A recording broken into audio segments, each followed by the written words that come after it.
Naimbag ni Aldao Kenyayo aming kakabsat. Magandang araw po sa inyong lahat and welcome sa Usapang Tito Manny. President Bongbong Marcos, palaban na. Kung napanood niyo po yung kick-off party ng mga kandidato ni President Bongbong Marcos at narinig niyo yung kanyang mga pasaring sa poll ang mga kalaban. Pero alam niyo, binabakbakan pa rin si President Bongbong Marcos sa kanyang mga sinabi. Ano bang gusto nitong mga kalaban? Kapag tahimik siya, sasabihin ninyo, weak, hindi makalaban. Ngayon naman pag nagsalita, babatikusin nyo pa rin. Saan nalulugar ang ating presidente? Kapag tahimik, ang dami niyong sinasabi. Kapag nagsalita, ang dami nyo pa rin sinasabi. Ngayon bakbakan kayo. Di bato-bato sa langit, ang tamaan, sa pool. Kasi alam nyo, kahit na sinong santo, kahit na pagkabait-bait nyo na, kapag araw-araw naman kayong binabakbakan, binabatikos, inaalipusta, darating yung mga pagkakataon na kailangan din niya magsalita. Araw-arawin ka ba naman ng mga DDS sa pagbatikos, sa pambabash, sa pagmumura, sa paggawa ng fake news? Lahat po may hangganan. And this time, the President is fighting back. And I'm sure yung mga kalaban na tinamaan at narinig ang sinabi ni President Bongbong Marcos, aalma sigurado yung mga yan. At siguradong babakbaka na naman si President Bongbong Marcos ng kung ano-anong mga fake news. At dahil hindi nila mapabagsak si President Bongbong Marcos, dadaanin na lang nila sa fake news. Dahil alam nila, kahit na ano pa ang gawin nila, hindi nila mapapabagsak ang isang Ferdinand Marcos Jr. So doon po sa mga hindi nakapanood ng speech ni President Bongbong, para malaman nyo kung bakit nag-iiyakan ang mga kalaban dahil nasa pool sila ng mga pasaring ni President Bongbong Marcos. Let's all watch this. Gagayem ken kakabsat, agtakder tayo para ti ay ayaten a Pangulo Ferdinand Romualdez Marcos Jr. Alyansa ng pagkakaisa, alyansa para sa pamulan, alyansa ng bagong Pilipino, alyansa para sa bagong Pilipina. Panahon na ng pagbabago, dahil sa ito ay kinakailangan tayo na magtulong-tulong na maunlarin ang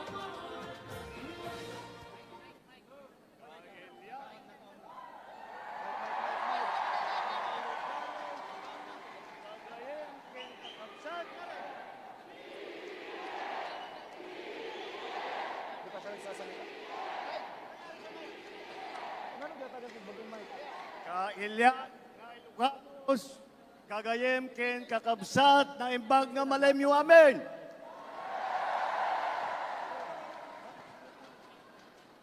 Tugaw kayo, hapo.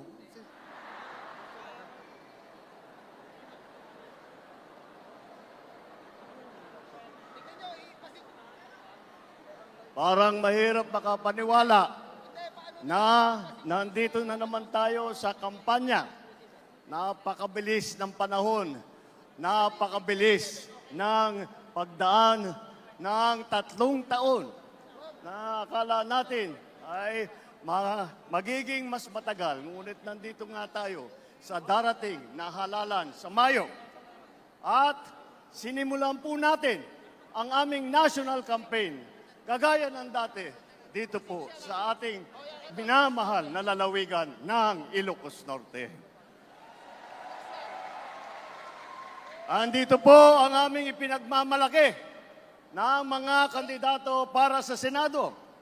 Ngunit, bagamat nakatuon ang pansin natin sa ating mga kandidato para sa Senado,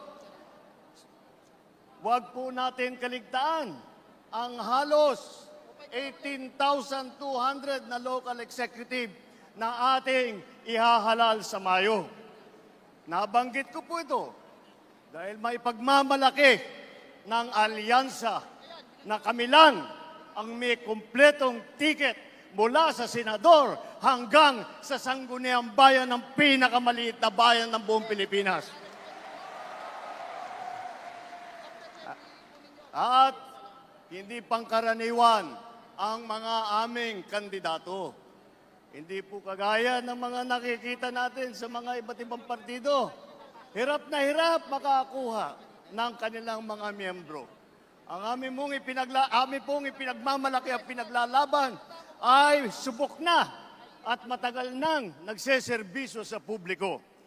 Hindi po ay naaawa rin po kuminsan sa ating mga katunggali dahil nagmamakaawa para makakuha ng mga malalakas at magagaling na kandidato. Di tulad ng iba, karampot lang ang kandidato. Dito po, buo kami. Hindi lamang buo sa numero, ngunit buo ang loob para ipaglaban ang kapakanan ng bawat Pilipino at ang buong Pilipinas.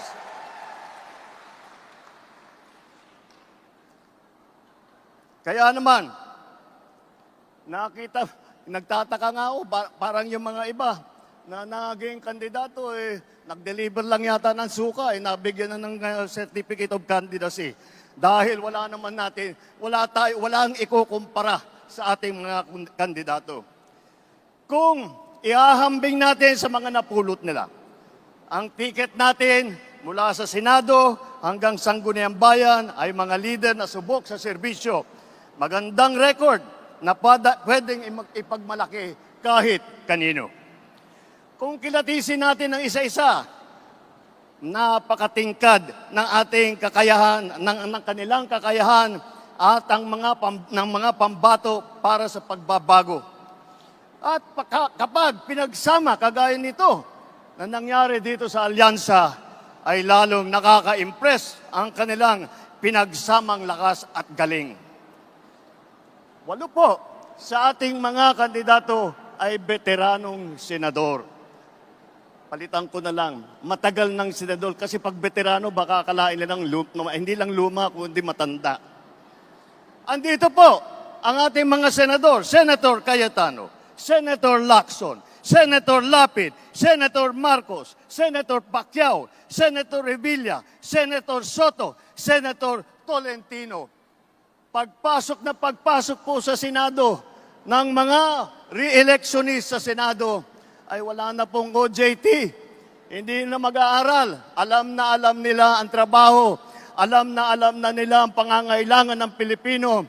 Alam na nila ang gagawin nila upang gawin at idala sa ating mga kababayan ang kanilang pangangailangan.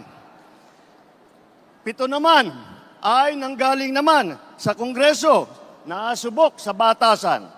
Andyan po ang mga Congressman Abalos, Congressman Binay, Congressman Cayetano, Congressman Marcos, Congressman Pacquiao, Congressman Tulfo, Congressman Villar. Kitang-kita po naman natin na ito lahat ay sanay na sanay, subok na subok at matagal nang nagpapakita ng galing. Hindi na bagito sa pagpanday ng mga batas. 4 ang nagsilbi sa kabinete, humawak ng cabinet rank na posisyon. Si Abalos, DILG Secretary. Si Tulfo, nag-DSWD Secretary.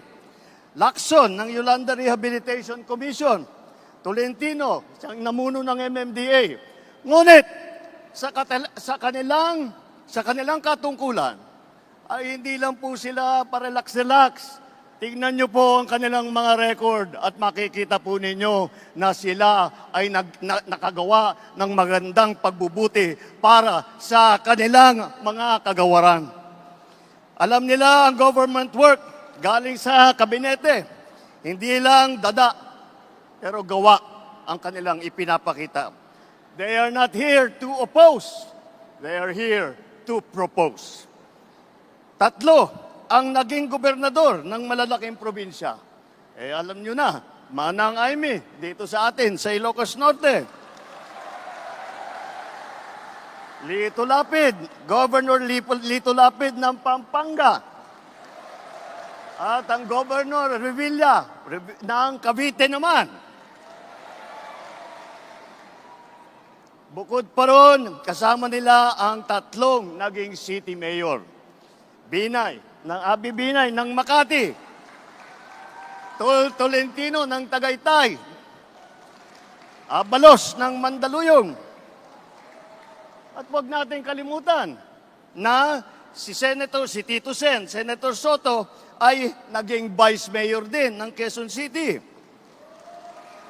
Hindi rin po tayo nagkukulang sa boses ng kababaihan at maglalaban para sa karapatan ng ating kababaihan dahil 4 sa ating mga kandidato ay babae, pero itong mga babaeng ito ay palagay ko, mas matatapang pa ito kaysa sa mga lalaki na nandito ngayon.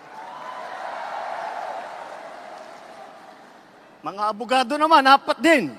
4 ang abogado natin. Abalos, Binay, Cayetano, Tolentino. Si Amy, nag-aaral din sa law school. At pinagtatalunan lang nila kung sino daw ang pinakamagaling at sino nanggaling sa pinakamagandang eskwelahan. Ngunit lahat yan ay magaling, lahat yan ay matalino, lahat yan ay ginamit na ang kanilang kakayahan upang pagandahin ang Pilipinas. Kung itatanong naman natin, sila ba ay isa lang ang pinanggalingan? Tiga Maynila lang ba lahat? Tiga Luzon ba lahat? Hindi po. Dahil pagdating sa geographical representation, 2 ang taga Mindanao. Si Manny Pacquiao ng Bukidnon, Sarangani at saka Jensan. Si Erwin naman, lumaki sa Davao, Davao Oriental, sa Sulu, mga probinsya kung saan nadestino ang kanyang bayaning ama. Ang unang Vicente Soto ay naging senador na tiga Cebu. Ang nanay naman namin ni Amy, alam nyo naman, 100% waray. Alam naman natin pati na ang lolo ni Camille ay galing sa Iloilo. Yan po ang ating ipagmamalaki. Dahil po nauunawaan nila hindi lamang ang mga problema na hinaharap ng nasyonal, hindi lang ang mga problema sa taas, sa Senado, ngunit lahat po sila ay may karanasan sa local government, may karanasan sila sa executive. Lahat po sila ay nakapagpakita na ng kanilang kakayahan. Kaya't po ay kayang-kaya naming maipagmalaki. Bukod po dyan, tignan niyo po ang record ng ating mga kandidato. Wala sa kanila ang may bahid ng dugo dahil sa tukhang. Wala sa kanilang kasabwat sa pagbulsa ng sako-sakong pera, pinagsamantalaan ang krisis ng pandemya, pinabayaan ang ating mga kababayan na magkasakit at mamatay. Wala sa kanila ang mga pumapalakpak sa China at natutuwa pa kapag tayo ay binobomba ng tubig. Tinatamaan ang ating mga Coast Guard, hinaharang ang ating mga mangingisda, ninanakaw ang kanilang huli. At bukod pa ron ay inaagaw pa ang mga isla natin para maging bahagi ng kanilang bansa. Wala po sa kanila ang tilang sakristan ng isang bulaang propeta na nasasakdal dahil sa pagyurak sa ating kabataan at sa ating kababaihan. Wala sa kanila ang tagataguyod ng pugad ng krimen, ng sentro ng paglalapastangan ng mga kababaihan na mga pogo. Tayo ngayon ay nasa sangandaan ng ating paglalakbay bilang isang malayang bansa. Bilang isang sambayanang may dangal, may sipag at may talino. Tayo ba ay papayag na babalik sa panahon gusto ng kung kailan gusto ng ating mga liderato maging probinsya tayo ng China? Babalik ba tayo sa nakaraan na ibinubugaw ang ating bayan bilang isang sugalan ng mga dayuhan?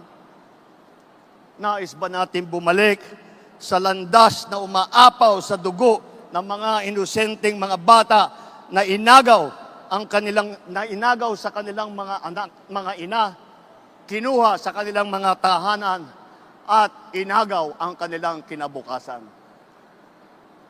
Walang nagnanais na Pilipino na mabalik tayo sa ganyang klaseng pagpatakbo.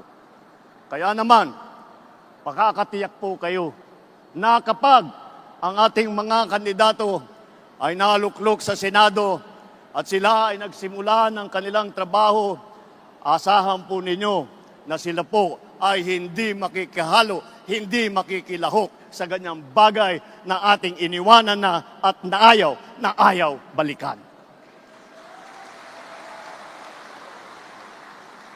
Ito po ang aming ipinagmamalaki.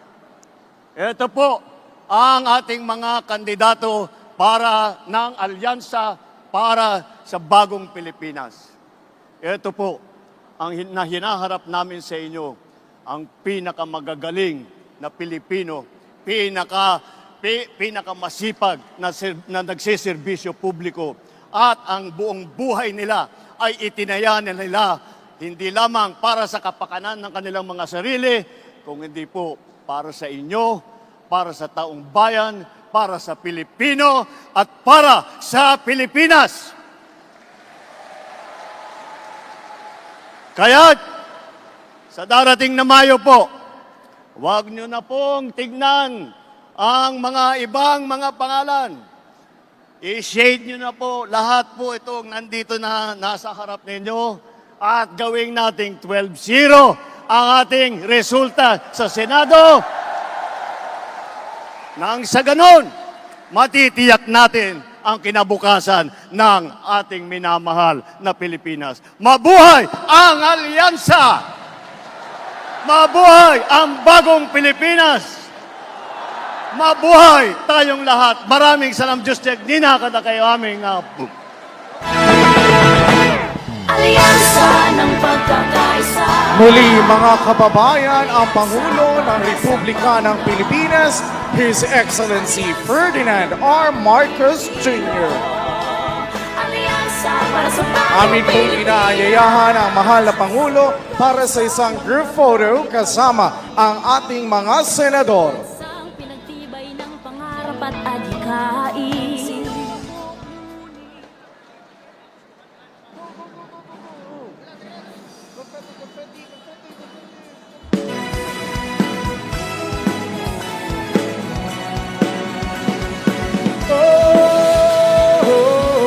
Come on!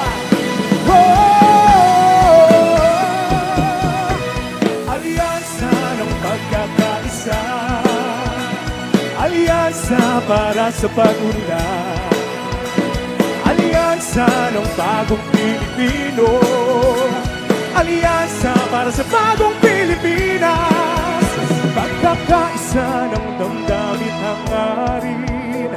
Ayan, nakikiusap po ang ating presidente, gawin nating 12-0 at iboto natin ang 12 kandidato ni President Bongbong.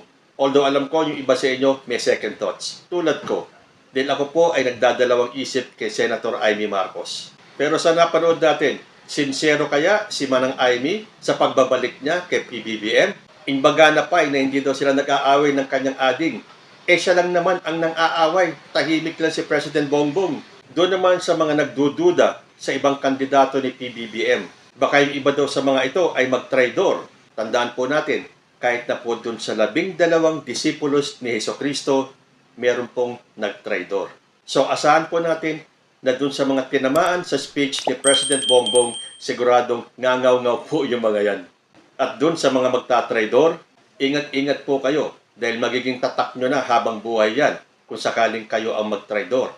At kung may magta-traidor man sa inyo, huwag naman po sanang yung kadugo mismo ang maging si Judas. Kayo po, ano ang masasabi ninyo?